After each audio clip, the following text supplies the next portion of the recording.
അറച്ചിലിട്ട് അവിടെ എത്തും വേണം. ഒറ്റ വണ്ടിയില്ല. ആവശ്യത്തിന് നമുക്ക് ഒരു വണ്ടി കണ്ടത്.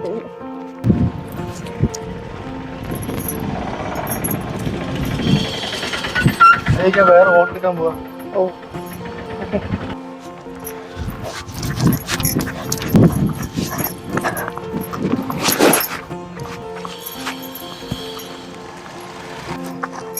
ചേട്ടല്ലേ? നീ അങ്ങനെ പറയല്ലടി, എനിക്ക് നീ ഇല്ലാണ്ട് എനിക്ക് പറ്റില്ല. നീ ഒന്ന് മനസ്സിലാക്ക പ്ലീസ്. അങ്ങനെ പറഞ്ഞിട്ട് പോവല്ലേ. എടാ എനിക്കും നീ ഇല്ലാണ്ട് പറ്റൂല. പക്ഷെ എന്റെ അവസ്ഥ നീ ഒന്ന് മനസ്സിലാക്ക്. നീ എങ്ങനെയെങ്കിലും ഒന്ന് അഡ്ജസ്റ്റ് ചെയ്യ്. എനിക്ക് ഇതല്ലാണ്ട് വേറെ നിവൃത്തിയില്ല. എടി പ്ലീസ് അടി, പോവല്ലടി, എനിക്ക് പറ്റില്ലടി. നീ പോയിക്കൊന്നാ.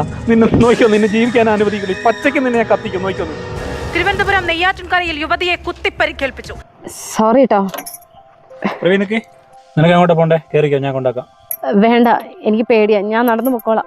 ശരി. നീ എന്തിനാ പേടിക്കുന്നേ? ഞാൻ അന്നങ്ങനെ പറഞ്ഞുകൊണ്ടാണോ? എനിക്ക് മനസ്സിലായടോ, നമ്മൾ അന്ന് ബ്രേക്കപ്പ് ആയത് ഒരു കണക്കിന് നന്നായി. നമ്മളല്ലെങ്കിലും പല പ്രശ്നങ്ങളും ഉണ്ട് നമ്മൾ തമ്മിൽ. അതാ നല്ലത്. നീ കയറിക്കോ, എവിടെയാന്ന് വെച്ചാൽ വിട്ടുതരാം. അല്ലടോ, ഞാൻ നടന്നു പൊക്കോളാം. എടോ താൻ കേറടോ, താൻ പേശാറാവണ്ട. കേറ്. അയ്യേ കേറ്. അന്ന് ഞാനങ്ങനെ കൊല്ലുന്നൊക്കെ പറഞ്ഞോണ്ടാണോ പേടിയാന്ന് പറഞ്ഞേ? പേടിക്കൊന്നും വേണ്ട കേട്ടോ. സത്യത്തിൽ അന്ന് താനങ്ങനെ പറഞ്ഞപ്പോ എനിക്ക് നല്ല ഫീൽ ഉണ്ടായിരുന്നു. ആ ഒരു വിഷമത്തിൽ പറഞ്ഞ കേട്ടോ. എന്നിട്ട് താൻ ഓക്കെയാണോ? വർക്കായോ? ഉഷാറായിട്ടിരിക്കുന്നു അല്ലേ? ഇപ്പൊ പേടിയൊക്കെ മാറിയോ? ഓക്കെ അല്ലേ? എവിടെ ഇറങ്ങണ്ടേ ഇപ്പൊ? ഞാൻ കുറച്ചപ്പുറത്ത്. ഓക്കെ, എവിടെയായാലും എപ്പോഴും സന്തോഷമായിട്ട് ഇരിക്കണം കേട്ടോ. ഓക്കെ.